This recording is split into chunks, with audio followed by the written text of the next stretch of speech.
Praying, I used to never pray about stuff like that. I used to never pray because somebody got me mad. I used to never do anything like that. Now I do. Now I do pray for whatever fight happens, and it's not like now I do pray about it better than before, even because before it was like, God, let me tell you about something that I did. And that's the hardest part, and in a couple, you both think you're right sometimes. And so when you think you're right, you think that going to the other person, I don't know. Makes you. Yeah, you're like the softer, you're the weak. For a man, it's a very serious thing, For a man, it's very hard. Prayer can change everything. When you wait, God is working on it. I have just to pray and wait for God. And wait for God to work, to do it. I think I was in a depression. It was not a postpartum depression, thank God, but it was a kind of depression. I was feeling like less than what I used to be. So, but those words that my teachers said to me open up my mind. To understand. So, opening up was something that's like I got to learn to do. Accepting to be vulnerable, because when you open up, you're pretty much vulnerable. Yeah. So.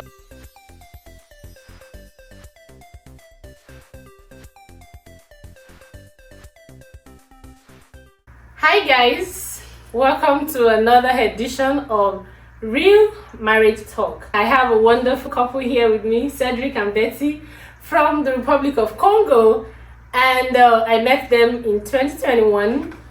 They're lovebirds. The first time I met them, and since then every time they are always together, and I'm like, oh, this is sweet, this is cool. It just occurred to me that why not let's hear from them their love story and let them share with us nuggets about Christian marriage, how God can help someone to have a wonderful and a happy marriage. So please join me as I welcome Betty and Cedric to the channel. Thank you so much for coming. Thank you. Thank you for inviting us. Thank you for honoring my invitation. Thank you so much. Thank you. So can we meet you? Okay. Bonjour. Hello, everyone. My name is Betty, and I'm married to Cedric for almost 4 years. Yeah. Hi everybody, my name is Cedric, and yes, I'm married to Betty, this wonderful woman. Been married for almost 4 years now, yes. Oh. Yeah. So you said you've been married for almost 4 years. Yeah. Looking back now, if you were to advise your single self about marriage, what are some of the advice you would give your single self, like yourself 4 years ago when you were preparing to get married? Before getting married, I already knew that it was going to be tough. It was not going to be a piece of cake, because I'm the youngest of my family. So I have my I have a lot of my siblings, all of them mostly are married, and I know that it's not easy. It's hard, and I know it could be the relationship between you and your spouse, or the relationship between you and your in-laws. You know that the problem can come from anywhere. So I already knew that. I already knew where I was going, in what I was getting myself into. Yeah, I already knew what I was getting myself into. So I was kind of prepared. Okay. I was kind of prepared mentally, and sometimes I thought that it was even too much, because I was always on my guard. Like, maybe something bad will happen, maybe this will happen. I was always on my guard, and it was like, why do you always think about bad things. And I was telling him because I know. I've seen people before me going through this, and I know this kind of things can happen in marriage. That's why I'm always like this. But what I've learned is that people are different, and what my siblings have been through, it's not ce n'est pas nécessairement c'est par quoi je vais passer.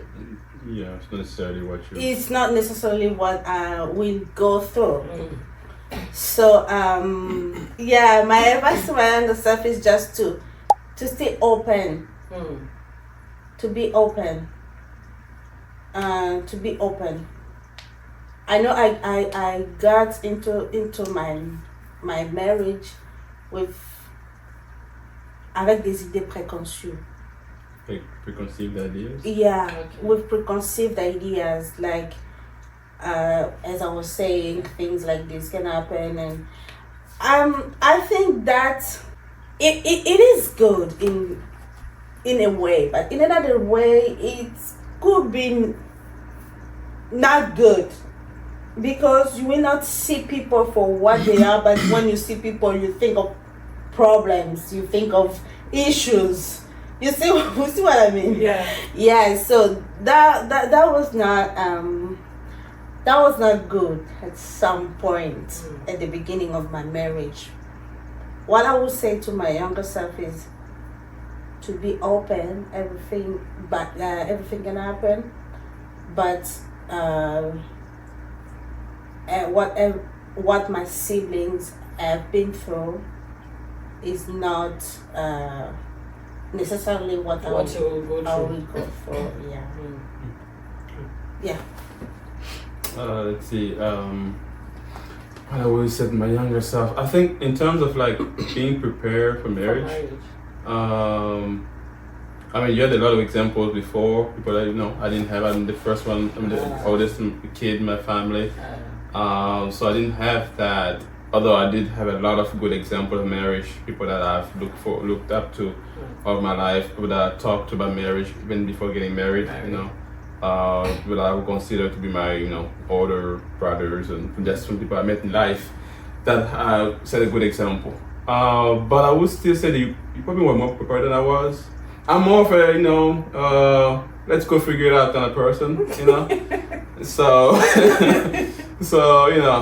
it's like I don't have all the elements, but I have what I need to start with. Let's go figure it out. Let's go find out what's going on. So that's a little bit so I would say you can't be fully prepared for marriage. Yeah. There's no way, right? Yeah. You may think you are, but you're not. So I did stress a lot about it. I mean, I was very, even though I said let's go figure it out, I was very scared of getting married. Like, I didn't tell you that. I didn't tell you. Don't act like you knew about it. I knew. I didn't tell you. I had to force him. But like, oh really? But like, I would tell people. I would tell people that meet at church and stuff. We talk about marriage, and I'd be like, I'm very scared of this thing. Wow. It's like, even though it's like, I'm an adventurous person, but this is a different adventure, right? It's like I'm an adventurous person in general, but that's always because I know whatever adventure I get myself in, if it doesn't work for me, I step out. So I go here, it doesn't work for me. You know what? It's okay. I learned my lesson. I'm gonna try another adventure. Yeah. Marriage is different. Yeah. And a marriage is not your adventure. It's like you go with somebody else in an adventure. So it's when I go with myself in an adventure, I feel more confident. I know my limits. I know what I bring to the adventure. So I know if I have to face this, okay, this is too much for me. Yeah. If I have to face this, it's okay. I can take care of this. When you go with somebody else, you're supposed to have half of what it takes. The other person's supposed to bring the other part of it. Yeah. But you don't know what the other person's bringing. So you're going in there with faith that the person I'm bringing with me as my teammate in this adventure is up to the task, you know? Yeah. So it's like you're scared, not only because you don't really know, but also because, okay, is this gonna really work? You know, is this gonna, what to expect out of this? So I was really scared of marriage. And I've seen good example of marriage. I've also seen bad ones. Yeah. I've also seen the ones that seem good to the other people, but are not really good. Right? Yeah. So when you think of all of that, you know, when you're not married yet, you're gonna think to myself, I'm pretty cool right now. You know, I'm chilling, I'm fine. Right? Even though you know you're missing a big piece, you really want more of our life. You know, but you're kind of scared. Yeah. So that's the way I was looking at it first. So the advice I would give is, being scared is not bad. Somebody actually at church, elder at church, we're talking about marriage. I went to this marriage Bible study thing. I was the only one not married there. They were all married for like years. Wow. And so we're talking, you know, and then it came to me and I was like, well, first of all, I'm not married. So I'm here just because I wanted to meet you guys and learn about this thing, because I want to get married. I'm looking forward to it, but I don't know what to look forward to exactly. And I told him I was scared. And then he said to me, it's good that you're scared of it. I was like, why? Because I felt weird. I was like, why is it good? I think it's a bad thing to say. No, he said, no, it's a good thing you're scared of it, because that means you value it. That means you're not just playing with it. That means you're going in there knowing it's a serious thing. So you being scared is good. That's what he told me. And I was like, okay, well, I guess I feel better about it, because I was like, you know, feeling like maybe it's not a good thing. If I feel scared, then maybe I shouldn't do this. So the advice would be, being scared is good, but also whatever thing you think you're getting, try your best. Be prepared, like you say. Don't think you're gonna be fully prepared, because there's a lot you will still have to learn. And so, because when you look at it that way, it's like, I do my best right now. I'm getting the basics of this. I'm gonna start this journey. If you go in it thinking you fully prepared, and then you face obstacles, you face stuff, and then you look at it like, oh, I wasn't ready for this. See? And you start questioning yourself. But if you look at it like, oh, I'm expecting these issues to happen. I'm expecting to face things that I never could think about before. I'm expecting complications to happen. That doesn't mean that you're expecting life to be difficult. No, you're expecting just like some moments to happen, right? Yeah. So when those moments happen, you're like, well, this is part of this. Let's face it. Let's talk about it. Let's find a solution, and then let's move forward, right? Yeah. Because if you go into it thinking it's a fairy tale, then you'll be very disappointed. Yeah. If you go into it also just thinking this is the worst decision ever, you're also gonna be disappointed. So go in it with a positive attitude. You know the person you're getting into with. You love this person. I mean, that I would assume is the prerequisite. You really have to love that person, right? Because if you don't love that person, every little thing will seem like a big thing. Yeah. Right? Yeah, everything will seem like the end of the world. Right. So that love is like what gives you, patience. That love is what gives you understanding. That love is what gives you whatever you need to face situation in marriage. That love. So that's why when it's hard moments, you gotta go back to tap into that love again, like feed into that love again, and find that place in you what you know is always there, and then you kind of like find it. Wow, you look at me like that. But yeah, so those are advice I would give. Just go in there, be optimistic. If you love her, if you love him, you're fine. Go in there. So that's my advice to people that are not married yet, that are looking forward to getting married. Okay. Men or women, just if you love that person, just go ahead. If you're scared, that's fine.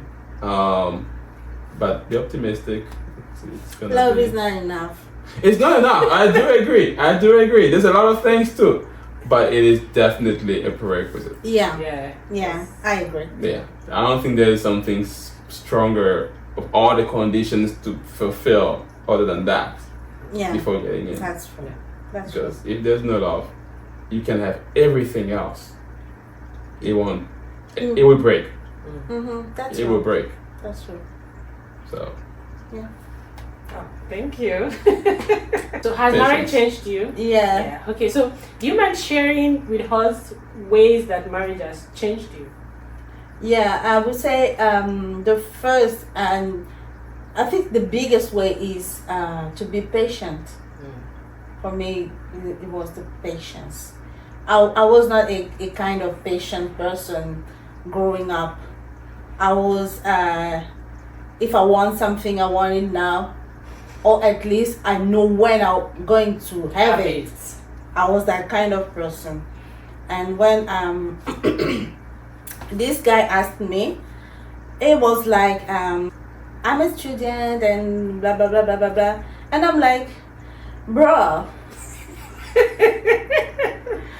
I'm not that patient to wait for a student to finish his studies and come to marry me. I told him like straight, and I was not ready to wait for long. But the way God guided us, led us to a 3 years of dating, and I think that was the beginning of teaching me.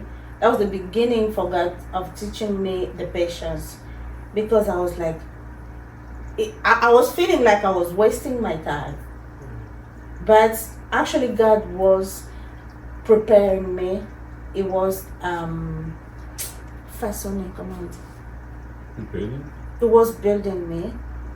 It was changing me. Yes, it was changing me to get into this marriage. Yeah, I would say marriage, and it was building me to get into the marriage, because the marriage asks a lot of patience. A lot of patience, because every daily life with another human being is not easy. He has this ability to get on your nerves. Is it like in general, men, people in general, or are you talking about me? I'm just trying. I'm just trying to double check now. Yeah, I'm just checking. You said he, so I was okay. I don't know. Maybe in general. I will not say anything. Go ahead. But that asks a lot of patience, and later in the marriage, you're called to be a parent, and being a parent takes a lot of patience too. Yeah. So I've learned the patience in before the marriage. God was already building me to that patience, and in marriage, He's still teaching me to be patient, because I'm not quite there. It's a process, and I'm still going through that.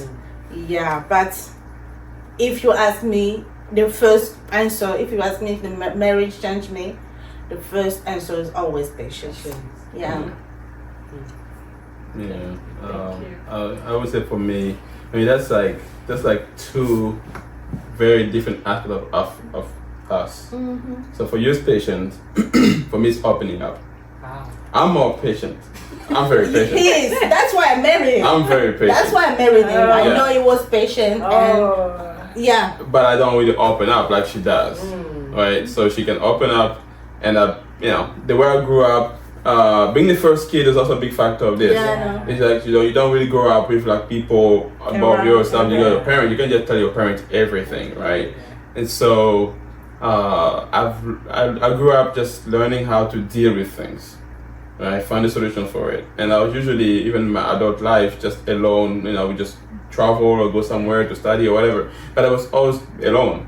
So whatever life just threw at me, I was trying to figure it out and move forward. That was it. So I didn't have to share unless I wanted to share for some reason. But I didn't have to then calm down and say, hey, this is what's going on. What do you think? That really didn't happen that much. And so that was the biggest, I think, challenge for me was when we got married. It's like, okay, I kind of have to. It's not like I need to, or no, it's just part of, no. And that was something I'm still struggling. I'm still struggling with it. It's not there yet. I mean, I'm opening up. It's like a can that is like half open kind of thing. You can see it's open, but it's not fully open yet. That's how I am. But it's because it's as a man. I don't know, but I feel like I'm wired to. I can't just come to you and say, hey, this is what's going on, right? I feel like I need to find a solution for it, and I can't just bring trouble to her. I have to bring solutions to her. That's the way. And then she would be like, I just want you to tell me, like. I'm this kind of person who wants only to know. And I'd be like, and then what? Now we just two of us worrying. Instead of me worrying and then finding a solution, now it's just both of us not worrying together. But she'd be like, no, this is life, it's us together. I mean, I do understand. So opening up was something that's like, I got to learn to do. Accepting to be vulnerable, because when you open up, you're pretty much vulnerable. So accepting that, to be vulnerable, you trust this person, you love this person, you live together with this person, you share your life with her. So yeah, be vulnerable to her, that's fine. And so learning to do that, and again, it's gonna take a while for me to get to that 100%, but at least you're working on it. Oh yeah, definitely working on it. I work on it. Doesn't feel as painful as it used to feel. Good. That's good. Used to feel like, man, I gotta sit down and talk about this. But no, it's getting there. It's getting there. You're getting used to it gradually. Getting there. I would say I appreciate that it helps that when you're opening somebody and they're graceful to receive what you're saying, it's not just like throwing stones at you or something. That helps. Yeah. If that wasn't the case, I would just be like, you know what, I'm fine the way I am. I don't need to change this. But yeah, that helps. Yeah. Oh, thank you. You're welcome. So moving to the next question now. We've come to know that disagreements happens in marriage and all, but as Christian couples, we can't afford to handle it the way some other non-Christians handle it. So, in the period or the moment of disagreement in marriage, what are some of the ways that you what are some of the ways that you handle it and you feel, oh, because I'm a Christian, I'm able to handle it better? You mentioned. For me, it's praying. I have to pray about it. When I'm not on the same page with him, and I think I'm right. Sometimes I'm right. Yeah. And I think I'm right. I'm just going to ask God to help me, if I'm not right, to help me to see that I'm pointing to the wrong direction, so I can let go. But if I'm right, I'm just going to ask God that to open up His mind so He can see things how I see it. For me, the answer to disagreement is praying. It's praying, because you cannot make someone do what you want, or if he's not willing to see things the way you see you're seeing it, you're gonna just fail. You just need to ask God, because God has the power to do everything. Has the power to show him that this is wrong, this is good. So most of the time I pray, but that doesn't mean that it's easy. No. Yeah. I'm just saying, because I know that's what I need to do. Yeah. But on the moment, it's like I'm going to make him miserable for a couple of days. Yes. I've lived that. But are they doing good? Looking back at it? Looking back, I was going to ask God and to pray and ask for wisdom, and yeah, that's the way, and mostly to calms me down. Because when you're not on the same page, you think that is il fait exprès. He's like On purpose? doing it on purpose to not understand you, and that makes you mad. That's why when I'm mad like that, I'm just asking God to calm me down. When I'm calm, I can see things. I can understand him. Maybe he's thinking that he's thinking that way because I'm acting this way. If I'm calm, maybe it's gonna change him. You see? Yeah. For me, it's the prayer. It's a prayer, but it's not always easy. It's not always easy. Yeah, you have to wait for God to do what he has to do, because prayer can change everything. When you wait, God is working on it. I have just to pray And wait for God. and wait for God to work to do it.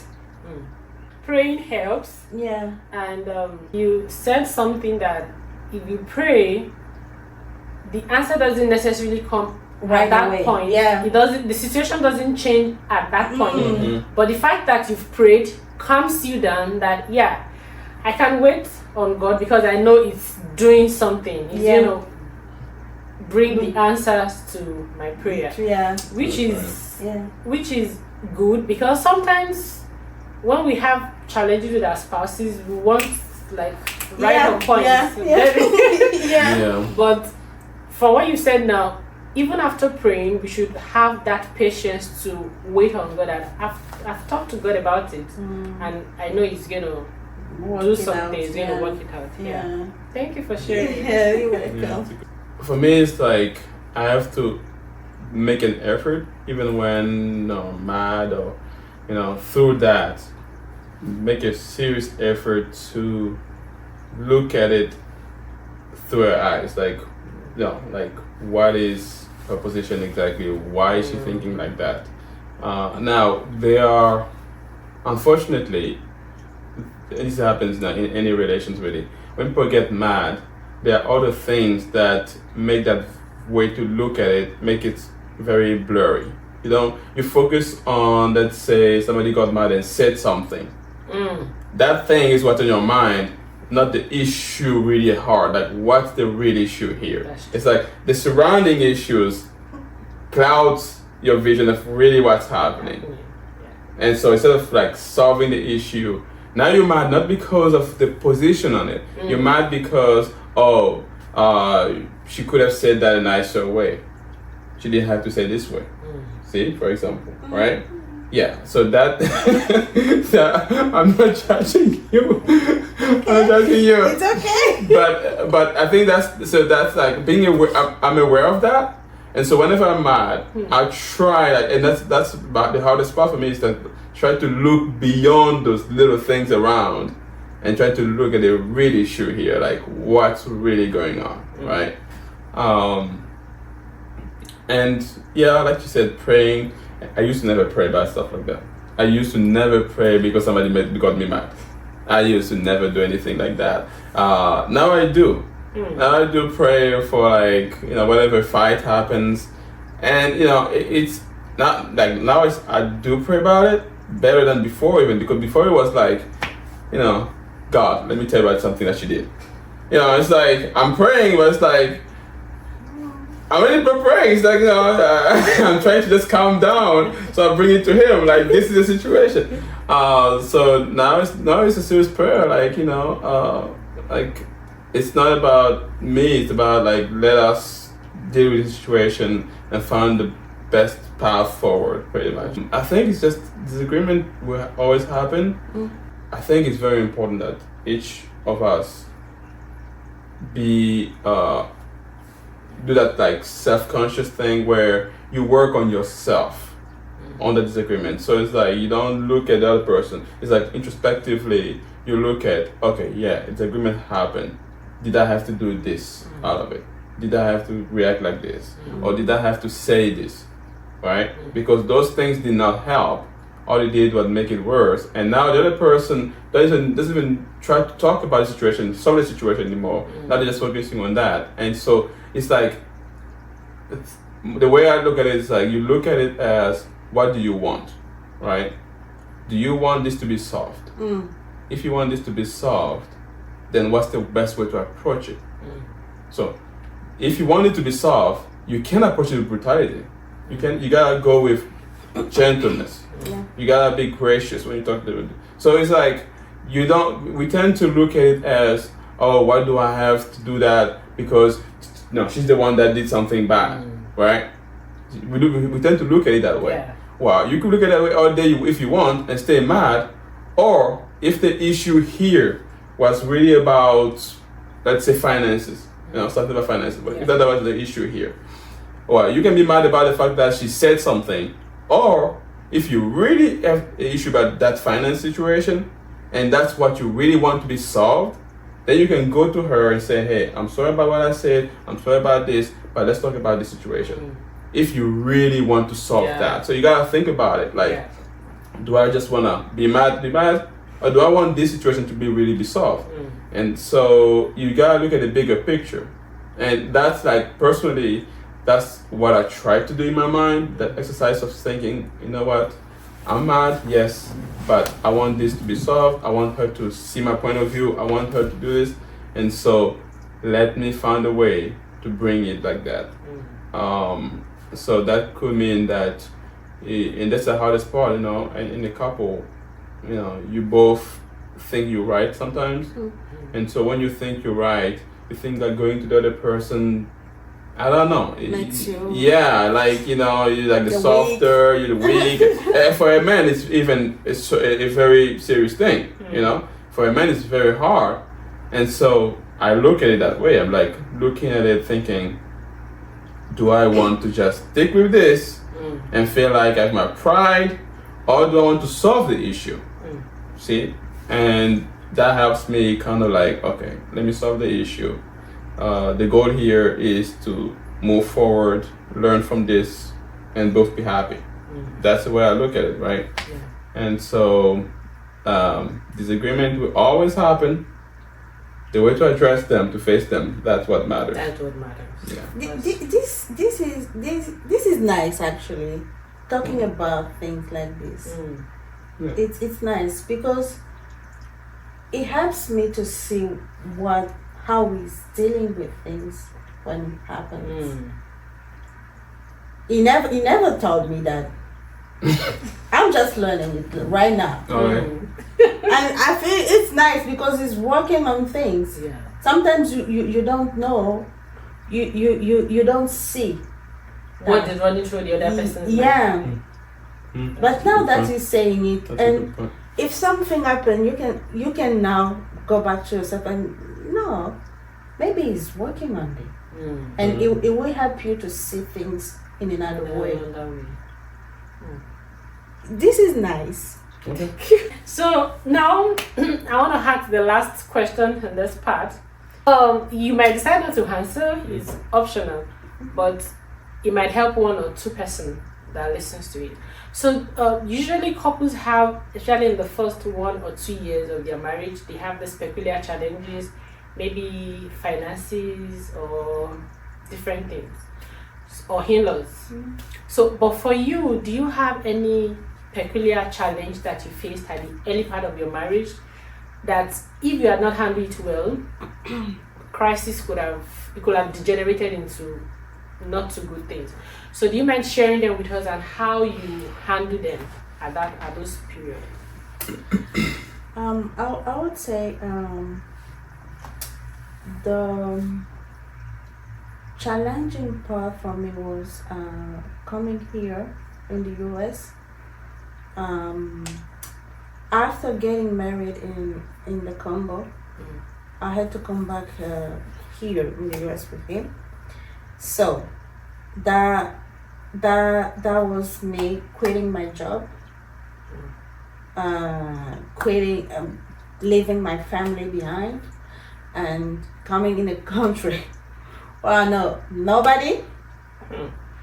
So, And were you able to speak English at the time? no, I didn't know any English. I could understand a bit, but it was difficult because it was a new country, new language, new weather, culture. Everything was new for me, and it was challenging because I had to learn everything. I had to learn everything, and it was a busy. He is a busy guy. He is a busy guy, and he tried to help me. He did a lot, but it was not enough. Because when I wanted to talk to somebody, I was alone. When I want somebody to be there with me, I was alone. I was talking to my family back home through WhatsApp, but that was not enough. It was different to be with physically with somebody. So that was challenging, and the other part was quitting my job and come here to do nothing. Just to stay at home doing nothing. That was hard. And sometimes I would cry. I was feeling so bad. And after I get pregnant, that was even harder. The first trimester was so hard. I was feeling bad. I was feeling bad. Everything was new, and he was busy, and everything was just bad. It was challenging. But I've met somebody who helps me. That was my teacher, my English teacher. She taught me something that helps me. She said that my value is not what people say I am or what I do, but my value is what God says that I am. So I had to my crochet. I had to hold on that word. I had to hold on that, and that was the way God delivered me from the I can't say the kind of depression, because I was like in a small depression. I was like in a small depression because after giving birth to my daughter, I was alone. It was there, but still, I was alone. No family. I had to take care of my family, my daughter alone, and I think I was in a depression. It was not a postpartum depression, thank God, but it was a kind of depression. I was feeling like less than what I used to be. So, but those words that my teachers said to me open up my mind, and God, and when my mind was open, God healed me. Now I'm seeing things differently. I'm a stay-home mom. It's not easy. Every day has a challenge. It's not easy, but at least I know when those thoughts come, I know that I'm loved by God, and I'm doing being a mom, taking care of my daughter is something valuable. It's something valuable, and I remember when I was younger, when I was single, I was praying to God, because back home I used to be a banker, and I was busy. I was a busy woman. So, and I was like, Lord, I don't want this life when I become a mom. I want to be able to take care of my children, to have time with my children. And at some point, I'm just looking back and I'm saying, this is maybe the answer to my prayer. Yeah, because I wanted to have time with my children, and now I have the whole time with her. Yeah, this is so. I just changed my the way of looking things. I changed the way of looking things, and I think God is helping me. It's not easy every day, but as long as I'm not down, that's what matters. Yeah. Wow. Yeah. I agree. Traveling, coming here, that was a lot. And then pregnancy was a lot. After birth was a lot, and it's like, I could see it, and I tried to help as much as I could, but it was, so it's like that was pretty hard. It was hard on me too, because just to see that she was struggling so much, that was also like hard. But it's like you want to do more, help more, but you can't really. And it's so I know that was a struggle. Thank you so much for sharing. At that time, were you able to communicate how you felt with him? Were you able to share your feelings with him? She did. Yeah. As you said, I'm an open person. If something is happening at my side, I will just say it. Okay. Yeah. She did. I did. But there was no other way to do things, so we had to deal with that. Find a way around. Yeah. Thank you so much for sharing. You're welcome. Yeah, and that brings us to the end of this conversation. I believe you've learned a lot, that when you have challenges, find time to pray. The answer might not come right immediately, but trust God. God is going to come through. And marriage is good. Yeah, marriage is very good. Yeah, I think Cedric said that marriage is good. Yeah, it's a good thing. It's a wonderful thing. Yeah. And just as the highlight of the main reason for this video is for people to hear the good side. Yeah, having a good, godly and beautiful home doesn't mean everything is all rosy. But the fact that you have God, you have Christ in your home, makes it a lot easier. Like the Bible said, a three-fold cord is not easily broken. That is true. You can always run back to God. You're not just juggling in between both of you. That is true. Yes, very much so. So thank you so much for watching this video till the end. If you haven't subscribed, please subscribe to this channel. And I can't wait to see you in the next video. Bye bye, and God bless you. Stay blessed. Bye. Bye.